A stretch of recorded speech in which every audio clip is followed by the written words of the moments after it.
So, if you're going to take part in our light software transmission, then either have a cassette recorder ready or keep your video running, because at the end of the programme we're going to transmit the tuning and the operating software for the Commodore 64, the BBC and the Spectrum. If you have difficulty loading the programme, don't worry, because you can find listings of the programmes on Channel 4 Oracle, page 458, and also in the March edition of Personal Computer World. Now, we had a smashing response to our appeal for you to write our opening title software, and we're sorting through the best entries even as we speak. But as the more observant of you will have noticed, we also put this appeal out for several weeks on Micronet, and today we have one of the Micronet candidates. So let's run our opening titles, starting now.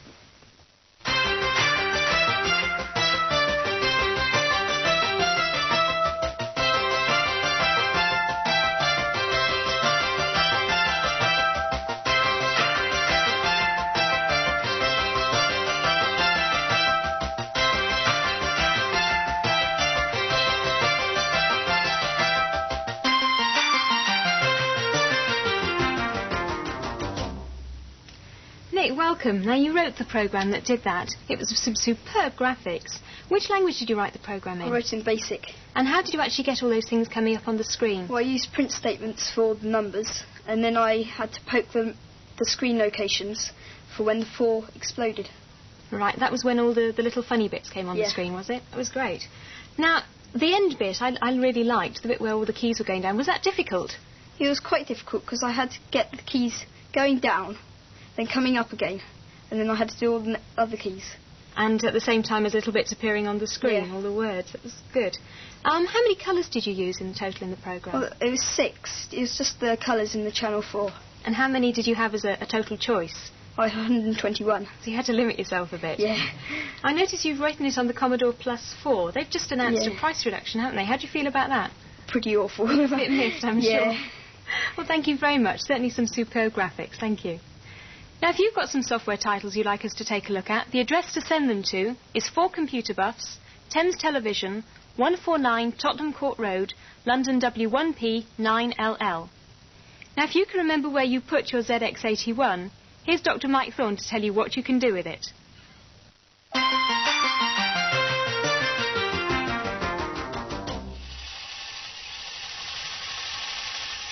If you find life a maze, why not program a robot to discover the best way through it for you? This handsome little chap is Trundle. But Trundle is not just a pretty face. With a little help from humans, Trundle can be programmed to show intelligent behaviour, like looking for a new exit when the path is blocked. Helping to keep Trundle supplied with power is Eddie Forrester, one of the 2 designers of Trundle. Eddie, welcome. Hi. Also with me is the other designer, Robin Morshead. Hi. How do you do? Who is the electronics teacher at Ilford County High School. Robin has made the whole thing into a kit for us so that you too can have your own maze-following robot. The computer which is used in Trundle is a ZX81, so if you've already got a ZX81, then the kit of parts will cost you £49.95. Otherwise, you'll have to buy the ZX81 as well. Now, Sinclair has stopped making them, but many high street shops still have the odd 1 or 2 for as little as £20. According to my calculations, you could save enough to buy a Trundle kit by not eating about 300 packets of crisps. Alternatively, why not club together with a group of friends? For your £50, you'll get everything you need, except for a couple of extras we'll be telling you about in a minute or 2, and this clear and detailed set of instructions. All this is available from Maplin's Mail Order Electronics, and we'll give you the address later. Thanks very much, Eddie. Robin, it looks wonderful. Can you show us how it's all put together? Certainly. Now, what have we got here? This is a complete kit of parts, as would be supplied by Maplin. Mm-hmm. You get everything, do you? Do you have to provide your own solder, for example? We provide solder, but there are, in fact, 1 or 2 little brackets and terry clips, which it's just not convenient for them to supply. We only cost a few pence. OK, and you get the printed circuit boards, and I see they're all suitably marked so that you know which way around to put the components. Yes, they have a legend printed on them, which shows which component should fit in which hole and which way around they should be placed. OK, and now you've got all the various bits, half assembled here? Yes, these are the 5 parts of Trundle. And what's this one on here? This is the sensor board, which transmits an infrared beam towards the actual maze, which is then picked up provided the sensors are sitting over white by these little transistors. Like radar, it sort of bounces the light off the white? Yes, not over quite such a distance. Right. OK, and in fact, that's the bit we had to cover with black tape because of the studio lights. Yes, it's shining through the fiberglass board. Now, where does that connect to? To this board, is it? Yes, that connects to the main interface board here. And what does this bit do? Well, these chips here take the information from the sensor board and convert it from the rather vague information on the sensor board to the very precise information that the computer wants. See, so that's how you take your decisions as to whether or not you're in between the tracks or on a track? Yes, that's right, yes. And now what comes next? Well, this is a latch, or it is actually just an 8-bit memory, so that the computer can send out an instruction to turn the motor relays on. These are those, are they? These are the motor relays, yes. But of course, the computer doesn't want to spend all of its time telling the motor relays to stay on, so the latch holds the information the computer has sent, and then it can go on computing other things in the meantime. OK, so the interface board, that connects to the ZX81? Well, it actually connects to the ZX81 via this little memory board here. We found that the memory available in an ordinary ZX81 wasn't suitable for a worthwhile program, and so we in fact have put a 2K memory in here, which doubles the size. I see. Could you use that 2K of memory, not with Trundle, but as just straight memory expansion for your own programs? Yes, that'll just plug straight to the Mac and it operates as a 2K. I see. So is it where you get 2K of memory free then, with the kit? Well, yes, I suppose you do, yes. Right. And now this is the motor board. Anything special need to remember about that when assembling it? It needs care when it's being made. The holes should be drilled accurately, and the motors have to be assembled with some care. They're not very robust. They're not intended for any rigorous tasks. And it's quite easy to break the plastic when assembling them. But they do the job nicely. Oh, they do the job very adequately. Robin, thanks very much. Now, if you've been spending every day of your life with Manic Miner, Elite, Saxon or whatever, why not give the opposition a rest and have a go at this? Just to prove that you don't need to be a genius to build Trundle, Robin persuaded some worthy volunteers to have a go. Before they started, none of them had seen one end of a soldering iron from the other. How have you been getting on? Well, we had some problems initially when our sensor board went up the creek, but luckily it was fixed, so our program worked reasonably well, as you can see. And what part did you play? Well, I built it, but it didn't work first time because I soldered a ribbon cable the wrong way round. So when you plugged it all in, did smoke come out? Or? No, it just didn't get proper reading from the sensor board. And how did you find out all the mistakes? We got a little bit of help from Robin. OK, and what role did you play? Well, I helped to write the software for the Trundle, and we had a few problems when we made it come out of dead ends or when we made it turn corners. So it's the dead ends that are the real problem there with the software. OK, well, let's see how the others have been getting on. Right, now, what did you all do? What part did you make, or...? I made the sensor board. You made the sensor board. And you two? Together we made the integrated memory board. And who did all the software, then? We wrote it all together with help from your teacher. Joint effort. Which was the hardest bit, really? The putting together of the thing or actually writing the software? The program. OK, you all seem to be definite about that. Did you have any bits left over at the end? No. No? And what about the instructions? Were they easy to follow? Yeah, fairly. Some bits a bit ambiguous, but... OK, let's hope we've ironed those out. How long did it all take, roughly? About 10 hours at the maximum. About 10 hours. OK, well, there you are. If you succeed in building Trundle yourself, send us a postcard.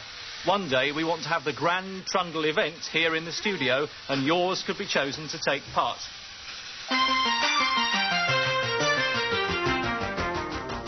Here's the Trundle kit, priced £49.95, including VAT. And the address to write to is Trundle Kit, Maplins Limited, P.O. Box 3, Rayleigh, Essex, SS6 8LR. And we'll have more news, hopefully, of the great Trundle event that Mike was talking about later on in the series. Tony? Potential very good news for Britain's 5,000 or so secondary schools. In an attempt to give pupils and teachers experience of the vital information handling skills which they're going to have to develop in the future, the Council for Education Technology has got together with Prestel to produce something called Prestel Education, which you can find on page 888. At least I hope you can, and so does this gentleman, Les Matt, because he's their video text manager. Les, what do I get if I log on to Prestel Education? Well, we've got 4 specialised databases, a guide to all the general information on Prestel, and of course some of the usual features like messaging, mailbox and telesoftware. So you've got quite a lot going. We're on 888 now, and we're going to look at one of the services, right? What's the next move? Well, this is the ECTIS Gateway page. From here we can go through Prestel to the Open University's computer and search a database of higher education courses. Right, so let's press the old return and see what happens. Ah, there it is now, ECTIS Course Guide. Now, this is the Open University computer at Milton Keynes? Yes. Right. And it obviously covers a wide range of courses from higher degree right down to non-advanced courses, so it's pretty comprehensive. Yeah? Let's move on then. Press return. Please wait. Once again, we wait. And in the meantime, look at that page, and it says that it wants the level of the course, the method of study, where you want to study, and the subjects you wish to study. So it must have the facility to deal with a lot of different questions. Here we go. Level, method and area selection. Non-advanced, advanced, first degree, single, combined. Oh, good heavens. Right. Let's, in that case, say we want a... What do we want? A single degree, I should think. C, which is there. Right. And we want full-time. A. There it goes. And where would I like to be? East Anglia all the way down Wales. Well, Mike Thorne lives in Wales, so I can always send him up if I go there. Right, let's say K. And do we press return again after that one? I guess we do, yeah. Collect your data set, please wait. That's a nice idea, those little coloured boxes. You can move around and get a lot of stuff away in the same time. Now, what's it doing now? It's searching through the full Open University database, searching through all the 21,000 possible courses that you could have looked at, and search for the 1, 2 or 3 that meet your requirements. I see. All right. Well, it now says, please input your subject selections 1 per line. Well, let's go for something reasonably obscure. Forgive the typing. Let's see if it'll cope with this. We'll go for Russian. OK. And return. Do I press return again? It's waiting for me, is it? Just keep pressing return. Until you get the collect your data sent. There we are. Please wait. While it's sorting that out, what's the most obscure course? Well, the most obscure one we've found so far is a cheddar cheese technologist course, which in fact takes place in Scotland. Right. And you don't need Prestel Education now to find that out, because he's just told you there is a cheddar cheese technology course in Scotland. Search result, current selections. First degree not combined. Method full-time, area Wales, subject Russian. 2 courses. To list courses. Key 1 to amend level. Right, let's key 1. Please wait. And it's going to tell us where those courses are, presumably. Right, so we'll wait for it to come back with that. Actually, I'd love to meet a cheddar cheese technologist. I can go to the University of Wales at Bangor for a BA Honours in Russian, or to the University of Wales at Swansea also for a BA Honours in Russian. Now, can I go on with this system as it is and get it to tell me details of those courses? There are some details already there, such as what you will need to actually get onto the course. Later in the year, perhaps around May time, we're going to have the entire full course content out of the university's prospectus. So I won't be able to find out just where it is, but also what I do when I get there. Exactly. Which for a cheddar cheese technologist may be very important. Thank you very much. Let's stay there. We'll be back to you in a minute. Well, that, of course, is all on page 888. If you go back a page to page 887, you find another educational facility. Jane. And it's called SchoolLink. Now, Josephine, you're the editor of the educational computing magazine that runs this service. Can you let us browse through SchoolLink and see some of the features that it offers? Yes, of course. An example here is a feature on robotics, which is a very popular subject in schools. And within this particular section, you'll find details of devices such as something you've mentioned already, the trundle. Oh, good old trundle. That's right. This is an example of the kind of information we aim to provide.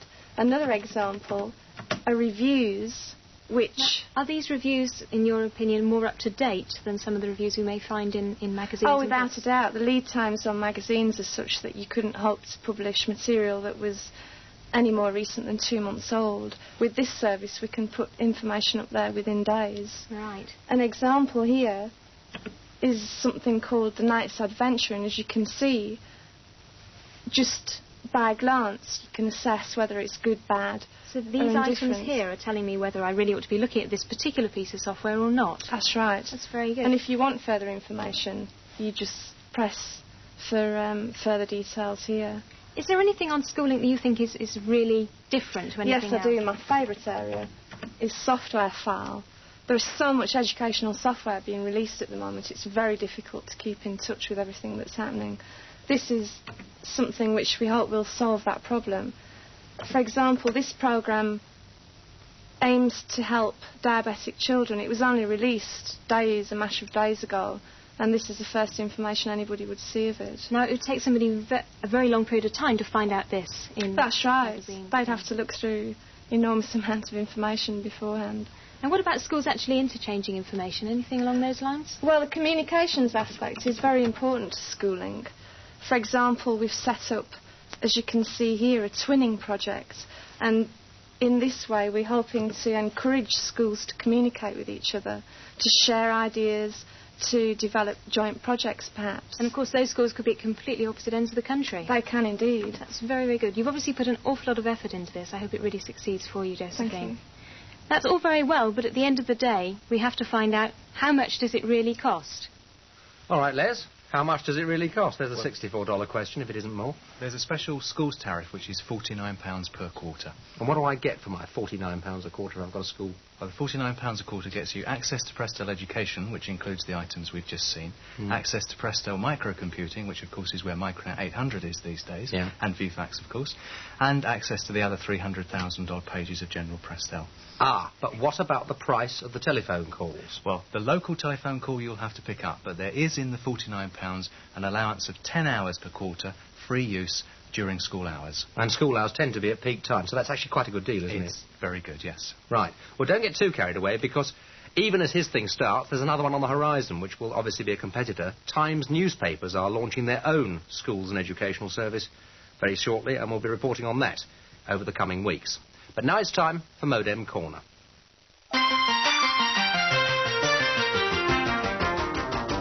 Last week we had a look at Prestel, which you remember I pointed out that for most people in Britain is simply a local call away.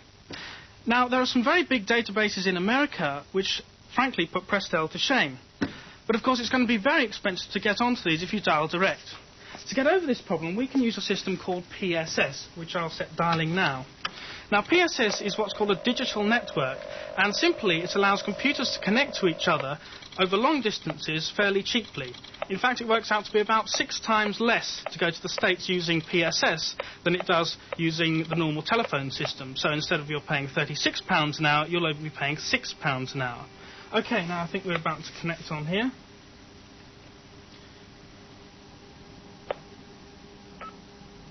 And I'll just tell PSS what sort of terminal I'm using.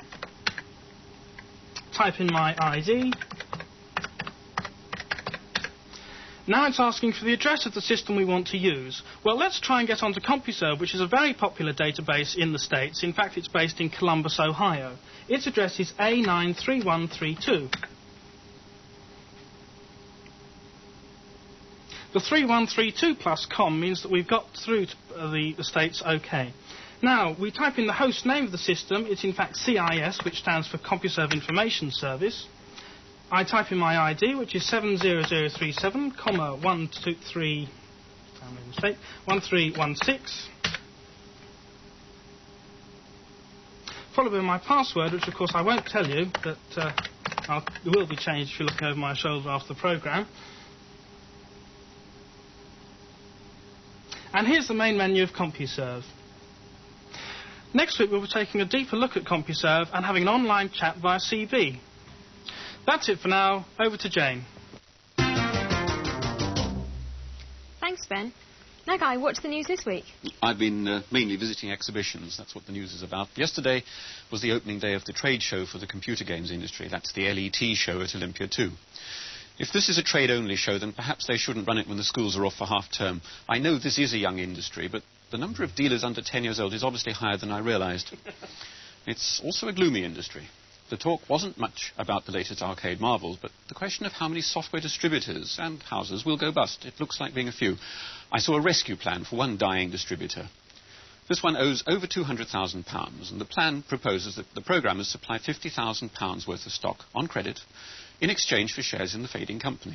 Irresistible, especially considering you get a whole 3.75% of the company for that sort of money. The main topic of conversation at Olympia was the silence from Acorn, where the joint managing directors, Chris Curry and Herman Hauser, are trying to raise several £1 million of cash, I gather 20 million, without giving up control. So far, no comment from Cambridge. But we do know that Olivetti and British Telecom have both toured the offices, ostensibly thinking about investing. We know that plans for reconstructing the company have been held up. The plan is totally secret. So I can't tell you that they hope to appoint Joe Merriman as head of Education Division, Peter O'Keefe as head of Consumer Products, John Horton as boss of the Business Division, and Unix expert Jeff Tansey as head of Scientific and Industrial Products. Plans have been held up. Contacts in the city say that Acorn may have to wait until the stock exchange has completed its investigation into reports of inside share dealings.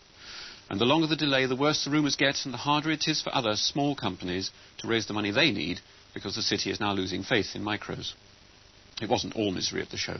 Quite a few people enjoyed a chuckle at Commodore's expense. Commodore cut the price of its Plus 4 micro in half to £150. In America, this was accepted as a way of shifting stocks out before launching something better. Here, however, Commodore says, it's because we can respond to the dramatic events in the microcomputer industry and pass on production cost savings to the consumer. You or I might think that when your rivals are all in financial trouble, you might better be able to keep the price level or even raise it a bit, but Commodore very kindly decided to cut it in half. The man whose name was attached to this curious bit of logic was the general manager, Howard Stanworth. By an unfortunate coincidence, he left the company 3 days later last Thursday. From America, John Vorak reports that Apple dealers are very impressed by the new Atari machine. It's nicknamed Jackintosh after Jack Tramiel. That Jackintosh will be previewed on this programme next week. And that's roughly it, Jane. Some very interesting snippets there, Guy. Now, tomorrow morning, the software transmission on Channel 4 will be for the Commodore 64 at 10 a.m. and also at 11 a.m. The software's from Commodore itself, and remember to use a 30-minute tape. And talking of tape, start your recorders now, because we're going to be transmitting the tuning and operating software. That's for the light pen, and I'll keep chatting for a couple of minutes to give you a chance to get your equipment, as they say, in order. While we do it, we're going to take a look at some of the pages that we've already received from you on our HomeLink bullet. So if you're standing by with your recorders, we suggest you start them now. And remember that you can always find out how to log on to that HomeLink bullet through Channel 4 Oracle Fortel, page 458. Keep chatting, Jane. And if you're having difficulty building the light pen, you can always ring PCW Editorial during office hours. The telephone number is 01 636 6890, and they'll be able to give you a light pen update sheet. Start your recorders if you haven't already done so, because here comes the Lightwire software.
Well, there we are, some sample pages from the bullet board. Now, if you're having difficulties building that light pen, here's the telephone number again for assistance, and I'll send you an update sheet. It's 01 636 6890. That's the PCW editorial office. Phone them during office hours and they'll send you an update sheet to put you back on the right lines. And if you're cursing the bullet board because you can't get on, we know all about it. It's crashed. The reason it has is because so many of you want to get onto it, which is a very encouraging sign. However, even as we speak, engineers are beavering away, and I have it on the very best authority that by this evening we shall all be up and running again, capable of taking the messages and actually putting them on without putting up error statements the whole time.